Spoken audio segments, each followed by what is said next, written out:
This is Duke University. Global trade and environmental justice. Human rights issues are still.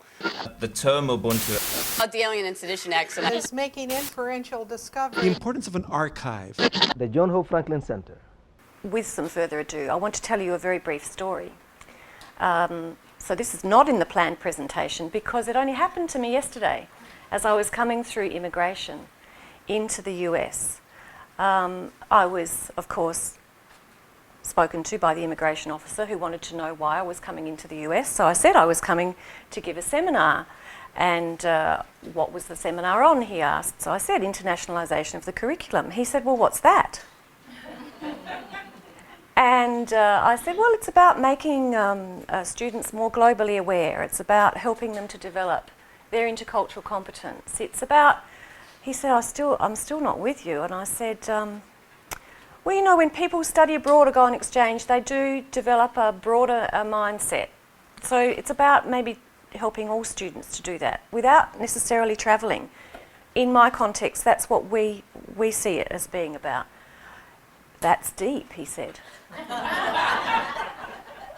And you know what? It's really important. And then he started to tell me a personal story. So I was there then for 10 minutes listening to his personal story with all the people behind me thinking, I knew I shouldn't have got into this queue. What are they going to do to that woman? But he told me he was a black American.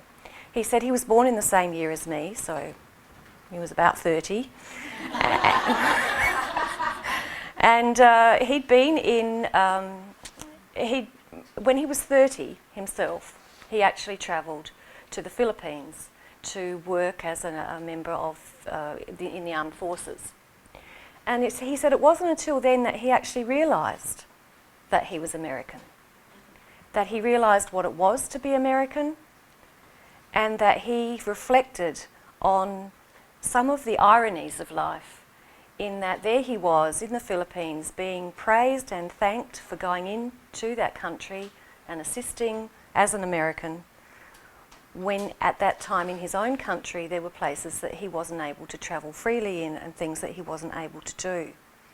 And as I reflected on this story, he said to me, now make sure you use this story in your presentation.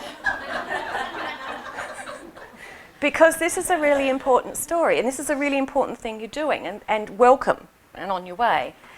So as I was reflecting on it, I actually thought it was a bit of gold, really.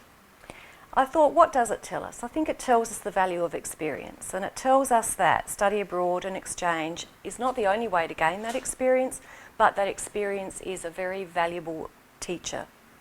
If you have time to reflect on what you're doing, which is what he was doing himself, even 30 years or not quite 30 years later. It also reminded me of the distance travelled, that we often don't think about the long term. We're so focused on the short term. But if you look back and think what America was like in the I think it was in the 1980s, and what it's like now, it's a very different place. You've travelled a long way. The world's travelled a long way. The world's changed a lot in those times. And some of that is due to the work that's being done through internationalisation of the campus, of the curriculum, etc. Produced by Duke University, online at duke.edu.